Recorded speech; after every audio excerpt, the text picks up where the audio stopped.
I'm Francis Dearnley, and this is Ukraine, the latest. Today, as Commander Syrskyi claims Ukraine has regained several kilometres of the front line around Pokrovsk, we examine the format of the European counter-proposal to the US-Russia peace plan, as President Trump sets a new deadline of Christmas for President Zelensky to agree. We also take deep dives into Belgium's stance on frozen Russian state assets and the state of hybrid warfare across Europe, before hearing from the UK Minister of the Armed Forces on the evolving European position and the growing dangers ahead. Bravery takes you through the most unimaginable hardships to finally reward you with victory. Russia does not want peace. Mit unserer Hilfe für die Ukraine auch unsere Freiheit und unsere europäischen Werte. If I'm president, I will have that war settled in one day, 24 hours. We are with you, not just today or tomorrow, but for 100 years. Nous ne pouvons pas, comme Européens, laisser gagner la Russie en Ukraine. Nobody's going to break us. We are strong. We are Ukrainians. It's Wednesday, the 10th of December, 3 years and 291 days since the full-scale invasion began. And today, I'm joined by our Associate Editor of Defence, Nicholls, and later, Carns MP. But first, the latest on the military situation with Dom. Well, thanks, Francis. Hello, everyone. So let's start in Ukraine, in the Donbass, or referring to the Donbass. At a press briefing yesterday, General Alexander Syrskyi, who's the head of Ukraine's armed forces, he said Ukraine had regained part of Pokrovsk. He said Ukrainian forces have reclaimed about 13 square kilometres out of the city's total 29 square kilometres since mid-November, adding that the number of Ukrainian troops deployed there is expected to increase. He said the defence of Pokrovsk continues. He did acknowledge Ukrainian units had to withdraw from positions a few kilometres outside Pokrovsk, mainly drone units and sort of logistics supplies. That's because Russian drone forces, particularly from the Rubicon group, have been very concentrated in that depth battle. So whilst it's chaos inside what's left of the city, Russia has been very clear lately that their priority has been interdicting or cutting off, attacking that sort of second order of military forces, those that would come to reinforce or those to resupply, etc., etc. So they've been looking outside the city and cutting that bit off, whilst their soldiers inside the city have been running around trying to take ground. So Syrskyi did acknowledge that. He acknowledged Russian forces have been pressing forward. He said that troops can no longer effectively be held in those positions, Ukrainian troops that is, largely because of that drone shaping of the battlefield that I've just been describing. He said Russia has about 155,000 personnel now deployed in the vicinity of Pokrovsk, and the area, he said, accounts for 40 to 50% of all glide bombs Russia is currently using along the front. Minarad, about 5 km to the east, is not surrounded, he says, although logistics have become more difficult. Now, what do I say about this? I mean, General Syrskyi, and it's part of his job, I suppose, always puts a brave face on things in a press briefing. Should we say some of the things he says in the past have been accurate at that very moment, and then within a short space of time, Ukraine's had to make an adjustment on the ground. So I'm not disputing what he says there, but I just wonder if some of the qualifying information and perhaps some of the less good news he kept to himself. I mean, Pokrovsk is an absolutely smashed city. It is largely controlled by Russia. It confers no great military advantage to either side right now. The Ukrainian troops that are there are holding up and inflicting cost on Russia, but as a logistics base such as it was, or as a tactical point of advantage, it confers no real benefit any longer. However, they are still there, as General Syrskyi said, and as our colleague and friend Johnny Beale from the BBC said in a report that we cited yesterday. But I think it's clear to say it's utter chaos in the city. Now, across the rest of Ukraine, 50 of 80 Russian drones were brought down yesterday. So a markedly lower number, 80, is much down on what Russia has been firing lately. However, 50 of them being brought down by Ukraine is quite a low percentage, just, it's about 60% or whatever. So quite a low percentage there. The main areas of ground violence was still the Donbass and that Dnipro-Petrovsk-Zaporizhia border area, Huliopol, that kind of area, although no great push yesterday. However, the drones were hitting across the rest of the country, Chernihiv, Nikopol and Dnipro-Petrovsk in particular, hit by drones. Now, this morning, the SBU, the Security Service of Ukraine, says that they've detained a ship in Odessa saying it comes from Russia's shadow fleet that illegally transported agricultural products from Russian-occupied Crimea. They put out a statement this morning. The owner of the ship is an individual who has been sanctioned by Ukraine, and he's said to have regularly changed the name of the ship and the formal beneficiaries to avoid being caught. However, he has been nabbed. Now, it's also been announced, it was announced yesterday, more detail provided this morning, a serving British soldier has been killed inside Ukraine. We are told this was an accident while the individual was monitoring or a part of a party watching a Ukrainian capability test. We think it's a sort of missile test. We don't know if the missile malfunctioned and killed the individual. We don't know if there were any other casualties, or, even in a war zone, God still exists. People do fall over, bang on their head, road traffic accidents, etc., etc. We don't know the reasons how 28-year-old Lance Corporal George Hooley of the Parachute Regiment was killed, but that's been announced this morning by Britain's MOD here in London. Now, Reuters reported yesterday, citing industry sources, that Russia's Syzran oil refinery that was hit last Friday has halted operations. Now, we spoke earlier this week about how it was apparently still burning 3 days after the drone strike by the Security Service of Ukraine. Now, according to Reuters sources, the drones hit the refinery's crude distillation unit, which was last targeted in August and at that point required 2 weeks of repairs. One source speaking to Reuters said that this latest repair work could take up to a month. That oil refinery is in Russia's Samara Oblast, about 700 kilometres northeast of Ukraine. And just finally for me, a bit long here, but I think it's important, so pay attention at the back. The US House of Representatives will be voting today on the conference report to the fiscal year 2026 National Defence Authorization Act. Now, this is the annual policy bill which authorises programmes for the US Department of Defence. Their financial year or fiscal year 2026 runs from October the 1st this year to the end of September next year. Now, the House passed the NDAA, the National Defence Authorization Act. They passed it in September. The Senate passed it in October. The bill today before the House of Representatives is a compromise bill to resolve the differences between the two bodies. After today's vote, it will go to the Senate, where the final passage is expected next week, and then off to the White House to be signed into law. Now, a friend of ours on Capitol Hill has sent us some details of the sections relating directly to Ukraine. Thank you. I was chatting to the individual yesterday. I'm not going to name the individual, but thank you very much for keeping us up to date on this. So Congress is concerned, we are told, about Ukraine's long-term ability to maintain and sustain critical weapon systems provided by the US and others. They said I understand that they've asked Pete Hegseth, in coordination with the commander of EUCOM, the US's European Command, to send a report to the Congressional Defense Committees by the end of June next year on efforts to develop and enhance Ukraine's organic maintenance and sustainment capacity. Now, in particular, they've asked that this report includes an assessment of Ukraine's ability to look after critical weapon systems such as F-16 jets, HIMARS, 155mm artillery howitzers, NASAMS, that's the National Advanced Surface-to-Air Missile Systems, AMRAAM, Advanced Medium-Range Air-to-Air Missiles, Patriot batteries, Abrams tanks, and Bradley IFVs, infantry fighting vehicles, as well as some armoured personnel carriers, the Stryker and M113. Now, plus anything else that Commander EUCOM says is critical to Ukraine's ability to defend itself. The US Congress also wants to be given a view on the key gaps in Ukraine's ability to look after those things, and for the DoD to then identify how best to look after them, which partners of Ukraine should have primary responsibility for looking after them. They really want to know if any of the critical weapon systems are experiencing any problems that could result in mission failure.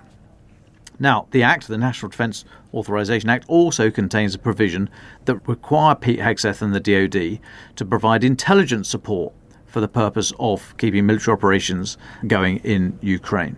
Congress reaffirmed the vital importance of providing intelligence support to Ukraine and expressed concern about any termination, pause or delay in the provision of intelligence.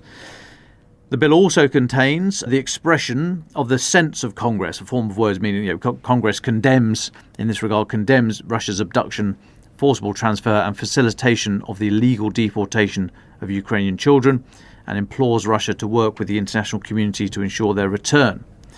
And then just finally, the Act, which goes to over 3,000 pages, contains a provision to support the identification and recovery of abducted children. It focuses also on humanitarian concerns and wants more detail on the mechanisms to identify, locate and facilitate the recovery of Ukraine.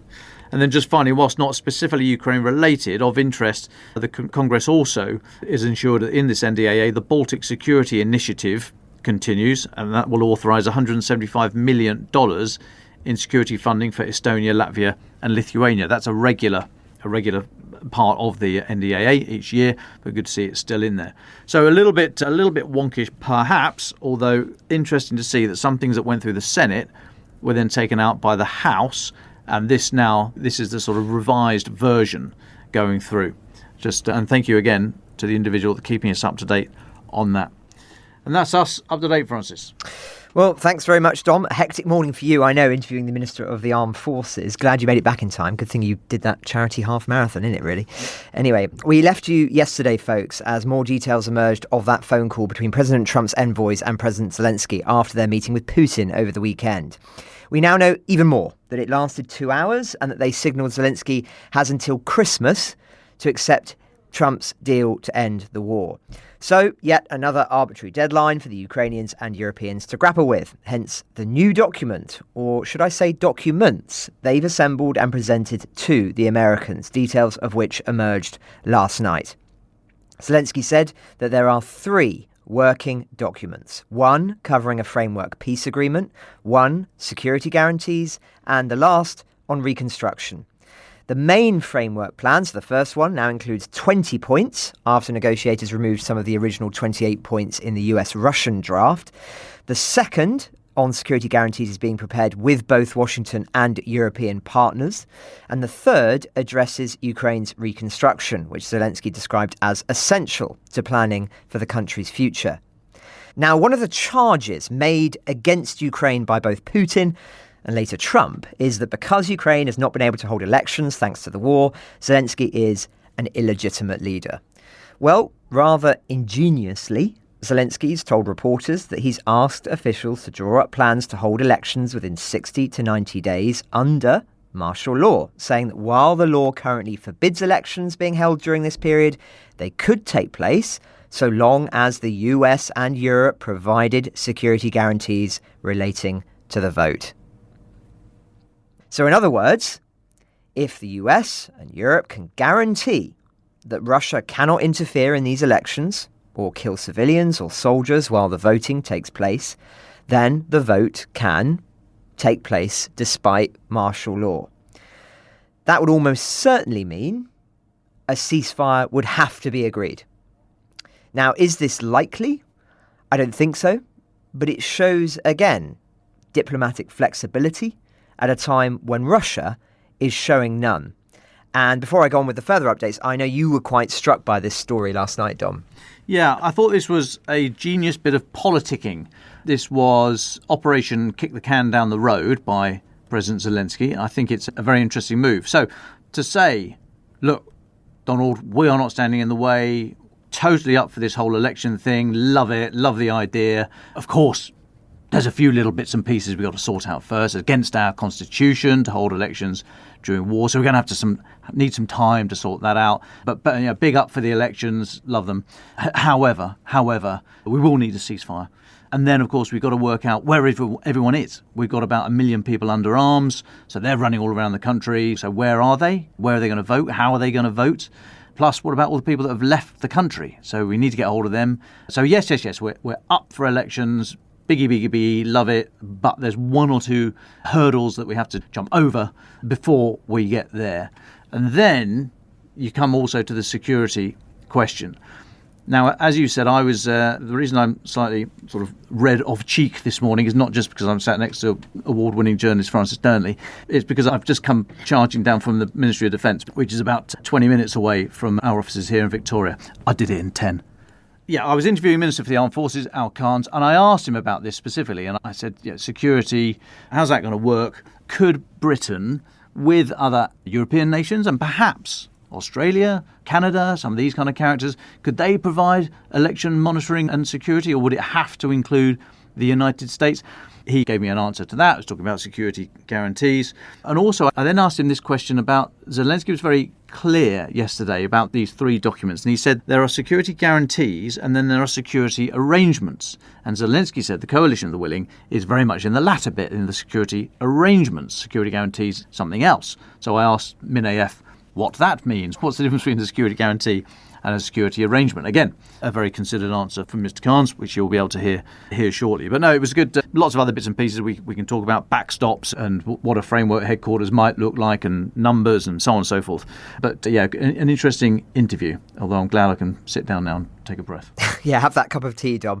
Well, in other news, after those developments came, of course, the meeting between President Zelensky and Italian Prime Minister Giorgia Meloni in Rome.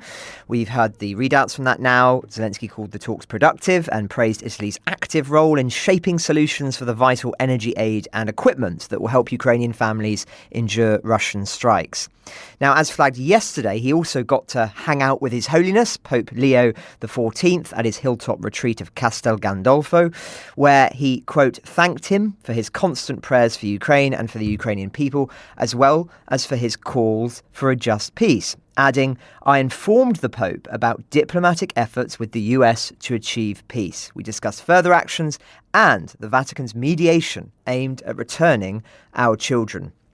Now that was followed by a rather memorable scene of the Pope being surrounded by journalists sticking microphones in his face, asking him to comment on the diplomatic standoff between his home country, the United States, and Ukraine.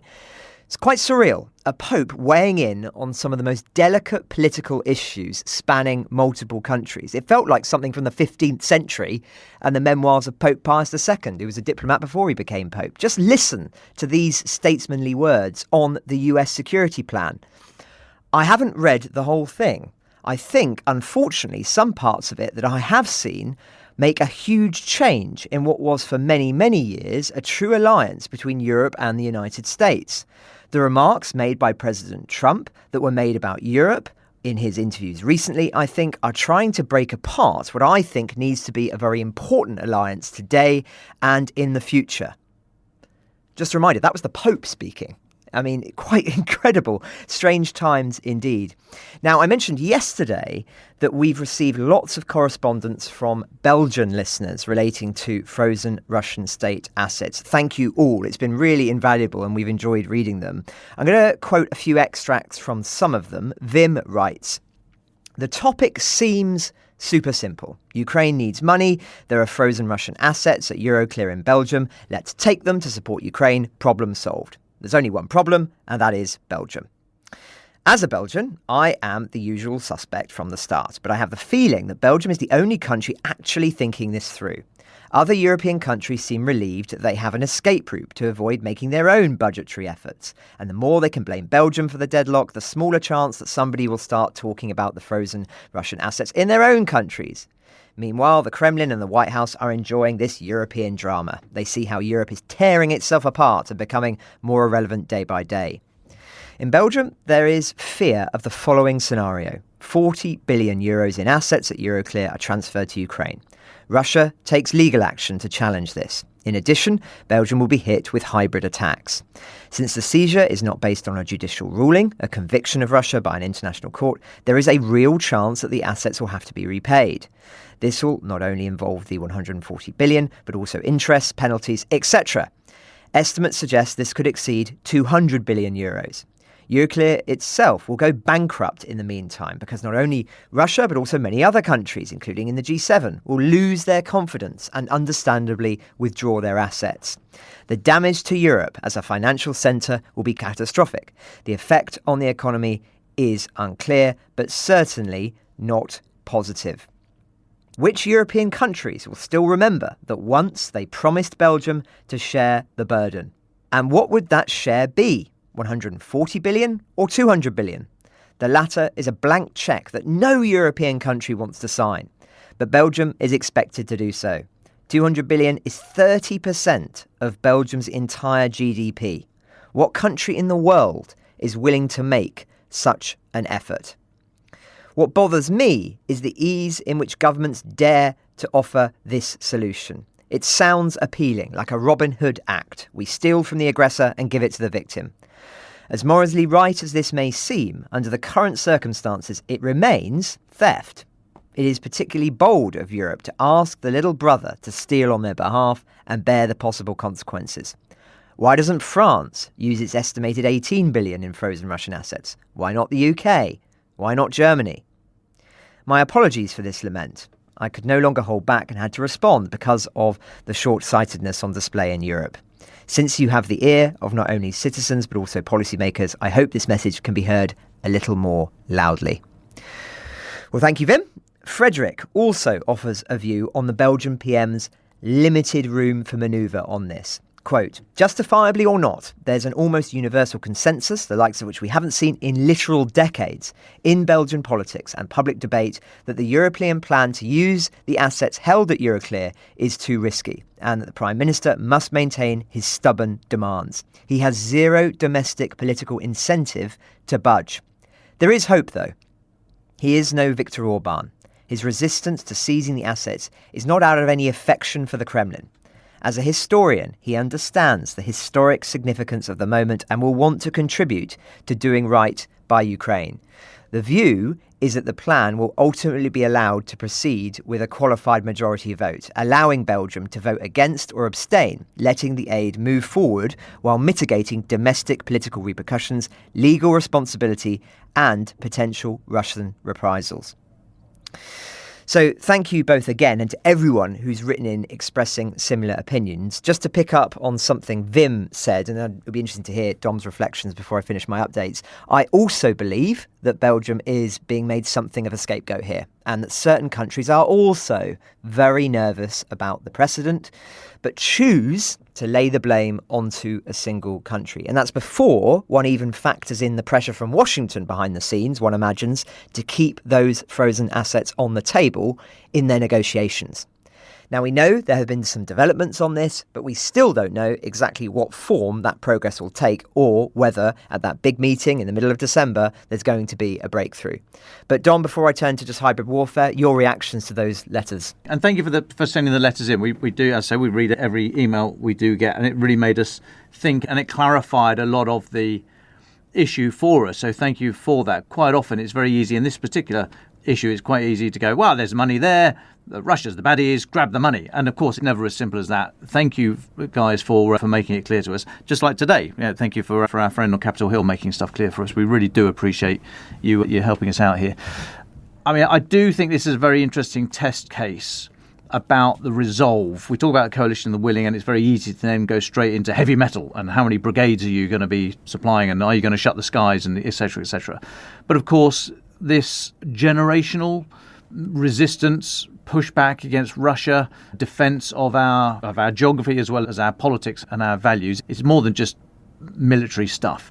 And it bleeds into the politics and it bleeds into the economy. And I think this is a really interesting area whereby, okay, Europe, what are you going to do? Because you've got to come up with a clever way, if you want this money, of making sure that one of your alliance members is still happy and doesn't feel left out in the cold, Belgium. You've also got to answer the valid criticism and concerns from the United States. And you also have to put forward a compelling case, because Russia has been very clever here. They've said that money, some of it will be used for reconstruction of Ukraine, and that reconstruction, remember this was in there, whatever it was, the 20-point plan, that reconstruction could be funneled through United States companies and they would take some of the profit. So suddenly it's in the US financial economic interest for that money not to be grabbed by Europe and given to Ukraine. So Russia were very clever there. The United States been pretty cool on the idea. There are systemic challenges about, where is the rule of law? If at what point can you say, well, clearly everyone knows that they're the baddies, so we're going to take their assets? Well, no, everyone doesn't agree that they're the baddies. You've got to work this through. Otherwise, if those that make the law break the law in the name of the law, there is no law. So a lot of real issues here. However, I do still come back to, I think my view is, here in 2025, I think it is correct that those assets are used for the support, either direct military support or reconstruction of Ukraine. There needs to be a clever way of giving confidence to the markets that this isn't just the new way of doing things and we'll just take any old money when it suits us. And equally, Western assets held overseas, we would say, no, you can't just grab it because you feel like it.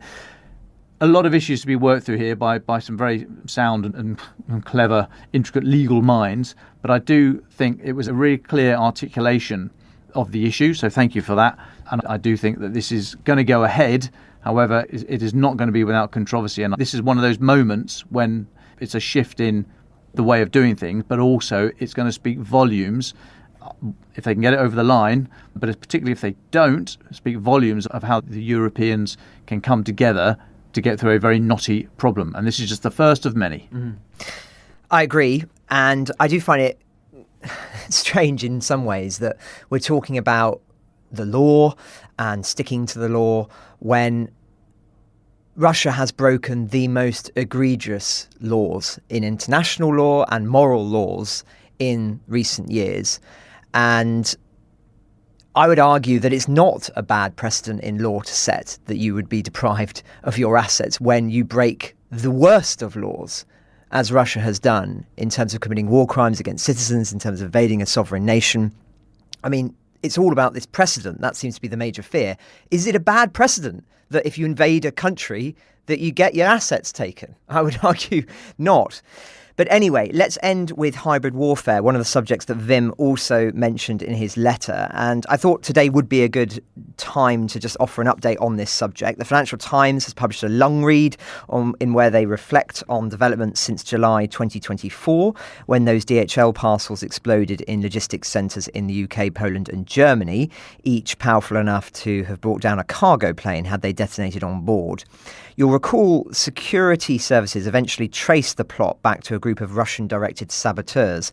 Apparently, the next stage of the plan was to attack flights to the US and cause more disruption to the airline industry than any act of terror since the World Trade Center attacks. Since then, to cite the piece, intelligence chiefs and police forces have foiled plots to derail crowded trains, burn down shopping centres, discharge a dam and poison water supplies. And these are just the ones we know about. The head of one major European intelligence agency says his officers are now observing Russian agents surveying road bridges, he presumes with the intention to mine them. Railways all over the continent, he notes, are similarly being aggressively mapped for weak spots. His agency and others are also tracking the attempts of Russia to insert highly trained sleeper saboteurs into European states. A bomb placed on the Warsaw-Lublin railway line in Poland was, in the words of the country's Prime Minister, an unprecedented act of sabotage designed to cause a train derailment and mass casualties. Disaster was averted at the last minute when a train conductor managed to make an emergency stop. But the incident made many policymakers realise both that they are unsure what they would have done had the train crashed and caused a huge loss of life, and also what they can do to stop Russia from attempting such reckless actions again. So an interesting piece there in the FT. As I've said before, that recklessness, for me, is one of the potential sparks for a black swan event, which could completely change the political landscape relating to the war. For instance, if dozens of people were killed in one of these incidents. Of course, we don't wish that, but I think it is worth just considering the Russian hubris here and the risks that they run. Now, we spoke last week about the findings of the inquiry into the Salisbury poisonings in Britain, and the briefing put out by our friends at the Foreign Office named several more individuals part of the unit conducting Ukraine reconnaissance ops and supporting Russian MOD decision makers. It read, hybrid threats include sabotage, cyber attacks, disinformation and political interference. Not necessarily new, but nonetheless important just to always have that in the back of our minds. NV English recently obtained documents revealing a sprawling Russian global espionage and influence network reaching across Europe, Africa, Asia, North America and the Middle East, centred on public-facing youth diplomacy, cultural outreach and civil society networks masking covert intelligence collection, talent spotting and narrative penetration, their words. It focuses on a particular case of a Russian-born woman who allegedly cultivated contacts with American journalists, military analysts and think tank experts, attended forums in the US and Europe to advance Kremlin narratives and other activities. She was later arrested in the US. So we'll link to that piece for those especially interested in that subject. It goes into a lot of detail, as well as one done by the Telegraph into the wave of assassinations taking place in Russia and Ukraine, with the former unable or unwilling to deploy professional operatives, relying on locals, migrants and criminal networks to hunt political and military figures in Ukraine and beyond. In last week's newsletter, we actually mapped those incidents as well. So another reason to sign up to that, further to us answering your questions. And do send your questions in audio form to ukrainepod@telegraph.co.uk. We plan to play some in the pod this week. Al Carns has been Labour MP for Birmingham Selly since July last year and is now Minister for the Armed Forces. A former senior officer in the Royal Marines, he understands the military context and the challenges facing Ukraine and the UK today. The wider-ranging interview will be available soon on our sister podcast Battle Lines. But for now, we wanted to focus on his views about President Zelensky's ideas for elections, security guarantees and the coalition of the willing. Here is the Ukraine-focused part of our conversation. Al Carns, Labour MP for Birmingham Selly since July 2024, now Minister of State for the Armed Forces. Pretty meteoric rise, entered politics last year. 18 months later, already on your second ministerial appointment. Head spinning? Yeah, it's been busy. But, after 24 years in the military and quite a big chunk working both in this department and in and out of the political military space, it's the ministerial piece is actually moving forward at a good speed and heading in the right direction. Catching up on the MP bit and the constituency bit and making sure it all ties together, that's quite difficult, but nevertheless, I'm always up for a challenge. Well, I'm going to focus on your current role, if I may, Minister of State for the Armed Forces, the second in command, if you like, of the MOD. So whilst your boss, Defence Secretary John Healey, has the whole range of defence work, including pensions and policy on smoking and all the rest of it, you just get the interesting fighty bit. That's the best job. Now, Finnish President Alexander Stubb said yesterday that the prospect of peace in Ukraine is at its closest point now than it has been since the start of the full-scale invasion in February 2022. President Zelensky said yesterday he'd be willing to have elections in the next 3 months if his allies and friends could provide security for that. Do you think the United Kingdom, along with other friends in Europe and perhaps Canada or Australia, could they provide the force for that election monitoring and security purpose, or does it have to include the United States? Yeah, so I don't think it's about election monitoring. I think it's about security guarantees. So the first thing is to ensure that Ukraine is the very centre of these negotiations. It's their decision on what peace looks like and what it feels like. What we as the international community need to do and what the UK has led on is the coalition of the willing. So how do we provide those security guarantees to ensure that peace is sustained and that we can reassure the Ukrainian population that the West is behind them? Now, for the first time yesterday, I heard President Zelensky talk about this emerging potential peace proposal having three distinct elements. And one of it was the security guarantees, but he split it out. He said there were security guarantees and security arrangements, and said the coalition of the willing was in the latter, in the security arrangements. So can you just talk us through this? What is the difference between a security guarantee and the security arrangements that the coalition of the willing might be able to provide? Yeah, so I'll need to look into the specifics around the wording. The coalition of the willing is about safe skies, safe seas and secure borders, and helping the Ukrainians rebuild their military capacity and capabilities as an effective deterrent.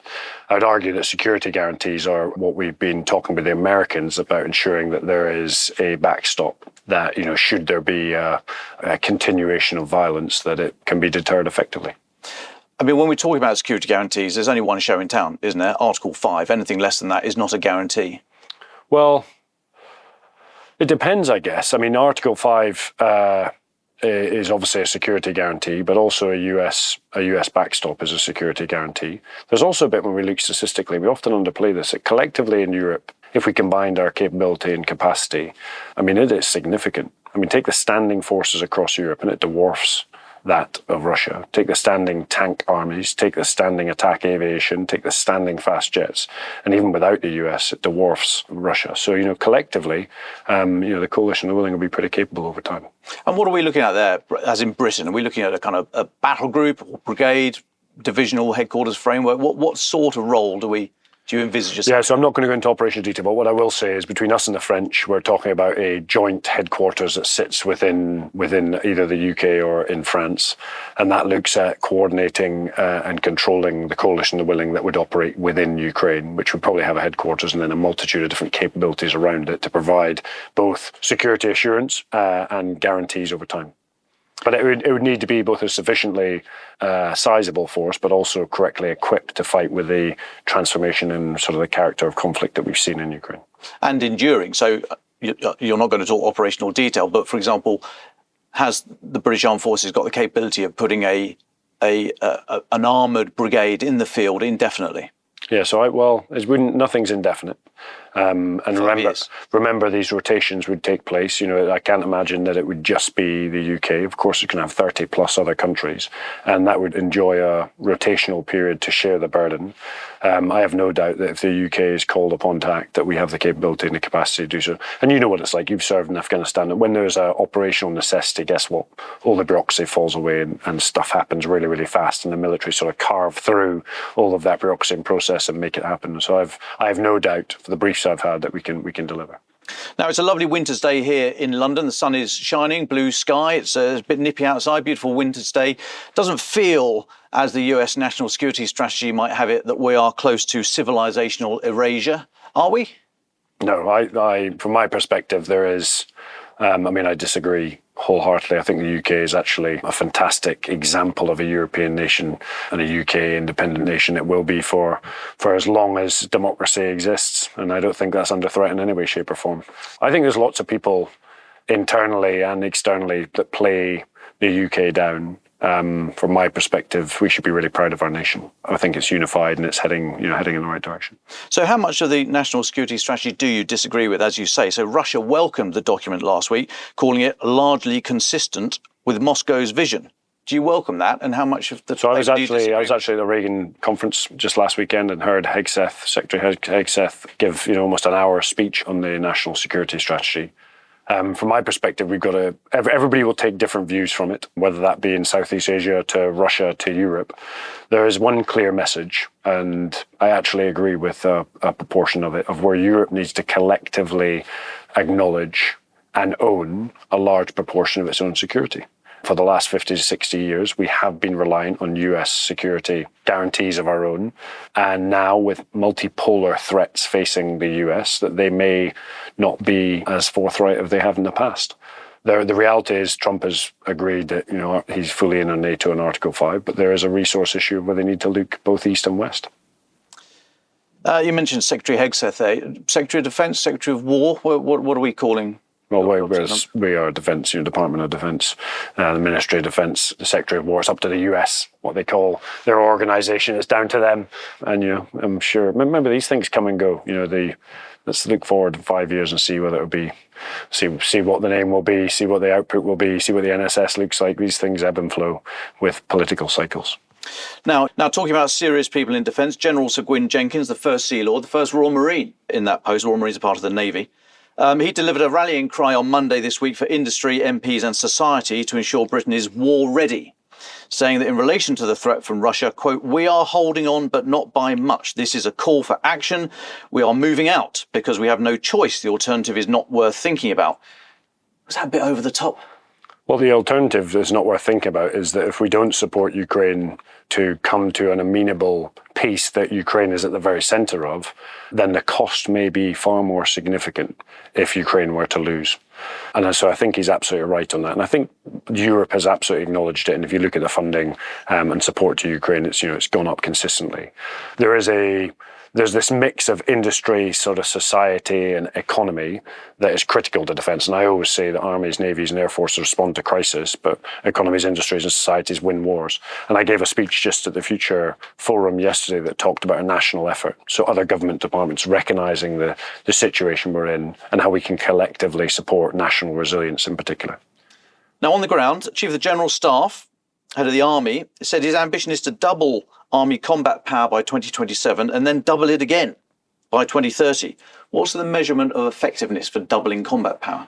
Well, I would say that the character conflict has demonstrated to us in Ukraine that the inject of autonomous, well, less so autonomous, but in particular uncrewed systems can increase your combat power and lethality significantly if you adopt them, and you adopt them properly. For example, 22 artillery rounds now equates to 1, if not 2, FPV drones in lethality and accuracy. And so there's a division of effort here of how we take or lessons from Ukraine, the character of conflict, and buy them into the army to increase our lethality, in particular in the uncrewed space. And let's face it, in the past, in wars of choice, we've often outsourced our lethality to others. You know, you look at lethality in the Navy, in the Army or the Air Force, we've often outsourced it. We've got to make sure that we increase our lethality and kinetic effect across all of our single services. To whom have we outsourced it? Well, in the past, we've outsourced it to the US. You've served in Afghanistan. We have outsourced it, especially when we're talking long-range fires as well. So the Army's buying back into this now. We've got to learn the lessons from Ukraine because I think it's uncrewed systems are here to stay. It's interesting you say that because a lot of the messaging from Donald Trump, J.D. Vance, Pete Hegseth is Europe. You've been riding our coattails in defence for a long time. You've been using us as a security umbrella. Do you think Europe and the UK in particular need to do that sort of hands up moment? Yeah, you're right. We were taking you for granted for too long. Now let's do something about it. Do you think we need to, and have we done that? Well, I think they have. I mean, looking at the media over the last 2 years, I think we've turned around and collectively as Europe, and particularly within the UK, said, "Hey, we need to up our game on defence spending," and that's what the government has done. We've upped our game. The strategic defence review's out. We're moving out on a lot of this stuff now, and it takes a bit of time, but we're moving on it. The big bit on this is defence industry. Look at defence industry spending across Europe. It's gone up and it's going up and it's continued to go up for the foreseeable future. And that's really where the heart of defence sits. Your ability to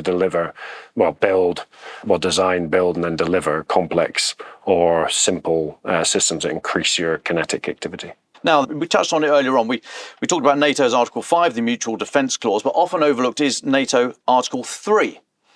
Which requires that countries ensure their resilience to attack. Now, the Defence Committee report that came out recently said the UK lacks a plan for defending the homeland and overseas territories with little progress on the Home Defence Programme. They said the Prime Minister's National Conversation on Defence and Security, highlighted in the Strategic Defence Review, is yet to start. When do you see that conversation starting? And do you think that we are doing enough under our Article 3 obligations? So the whole of society approach was, as you saw, had a whole chapter within the Strategic Defence Review. And that's about ensuring the rest of government departments work with defence to ensure that resilience is front and centre as we move forward. Interestingly, my last job in the veterans and people role, we launched Op Valor. Op Valor was about better support to veterans, but it was actually also about ensuring that we've got the data on our veterans networks. So if there was a crisis, we could call those individuals back to serve or support the nation should they need to do so. There's broader plans within the Cabinet Office at the moment looking at national resilience and plans should an Article 3 or indeed should a crisis reach our shores. So I actually think this government is, from the SDR to the broader government analysis and some of the PM's comments on this, say it's not just an armed forces responsibility to look at resilience. It's a whole of society requirement, from education to industry through to our national services. One thing that surprised me, though, now I stare at this stuff every day, but I can see a very clear line from what Vladimir Putin is doing in Ukraine through to some of the problems we have here every day in the United Kingdom, the cost of living and the prices going up, inflation, et cetera, et cetera, et cetera. And yet that argument is not, that golden thread is not being made by the government. I can't point to a speech by the Prime Minister where he's directly linked what's happening in Ukraine and what's happening in Russia and the wider societal challenges to the post-Second World War order having an impact today to the men and women and children of the United Kingdom. So why is that? It seems such a gift for the government to be able to make that argument. And if we are serious about the threat that's coming down the tracks to us, why is that not being made clearer? So we need to accept that issues, crisis and conflict away from our shores absolutely directly impacts us here. There'll be an announcement tomorrow that will look at reshaping how, in particular, this building transmits and communicates effectively those threats and the impact it has to the population. The biggest impact on cost of living at the start of the conflict, an energy spike and food prices rise, was the conflict in Ukraine. The biggest impact of the Ukraine war was plunging millions of people into poverty throughout Africa because of the increase in grain prices, which spiked across the whole world. We've got to ensure people acknowledge that and understand the impacts back here in the UK. So I'm completely with you. I think we need to make more of a collective effort to message that and impact it. And I always say, someone is doing the dishes at home and they listen to the radio. How do they actually tune in and accept that the war in Ukraine is the biggest impact on our way of living here in the UK and why it should be the most important thing that we're dealing with? Let's turn now to our final thoughts. Dom, where do you want to leave listeners? Yesterday, the UN, Andrei Melnik, who's Ukraine's ambassador to the UN, speaking to Russians in the Security Council meeting, used an odd phrase, and I don't know if he was trying to appeal to a US audience or if this is a typical phrase in Ukrainian society. So yeah, please go with me on this. He said, Ukrainian territory and sovereignty is not for sale. He said, Russia wants us to capitulate. Russia wants us to lay down our arms. And he said, my response is, you will get a hole from a bagel, not Ukraine. And so I kind of see what he's saying, as in you'll get nothing. But is this a Ukrainian expression? You'll get the hole from a bagel? Is it like trying to appeal to the US? I don't know, folks. Have you heard that before? If anyone knows where this is, this a sort of, the killer put down in Kharkiv? I've just not come across it. No one's ever told me I was going to get the hole from a bagel. So I saw that and I thought, I know what you're trying to say. I just wonder if the Russian guy opposite me just kind of went, what? Bagel? A hole in the bagel? So anyway, if anyone knows what he's talking about, a hole in the bagel, and if it's a communal garden put down around these parts, please let me know. Ukraine the Latest is an original podcast from The Telegraph, created by David Nicholls. To support our work and stay on top of all of our Ukraine news, analysis and dispatches from the ground, please subscribe to The Telegraph. You can get 1 month free, then 2 months for just £1 at www.telegraph.co.uk/Ukraine the Latest. Deploying cutting-edge technology, we also release Ukrainian and Russian versions of this podcast. These translations retain our voices and delivery so that it can reach listeners in every region of Ukraine and those parts of Eastern Europe where Russian is still widely spoken. Links to those can be found in the podcast description to this episode. You can also now sign up to the new Ukraine the Latest weekly newsletter. Each week, Dom Nicholls and I answer your questions, provide recommended reading, and give exclusive analysis and behind-the-scenes insights, plus maps of the front lines and diagrams of weapons to complement our daily reporting. It's free for everyone, including non-subscribers. You can find the link to sign up in the descriptions for this episode. We regularly have a Ukraine Live blog on our website, where you can follow updates as they come in throughout the day, including insights from regular contributors to this podcast. We also do the same for other breaking international stories. If you appreciate our work, please consider following Ukraine the Latest on your preferred podcast app, and leave us a review, as it really helps others find the show. Please also share it with those who may not be aware we exist. You can listen to this conversation live at 1 p.m. London time each weekday on X Spaces. Follow The Telegraph so that you don't miss it. You can also get in touch directly to ask questions or give comments by emailing ukrainepod@telegraph.co.uk. We continue to read every message. You can also contact us directly on X. You'll find our handles in the description for this episode. As ever, we're especially interested to hear where you're listening from around the world. Executive producers are Francis Dearnley, Louisa Wells, and David Nicholls.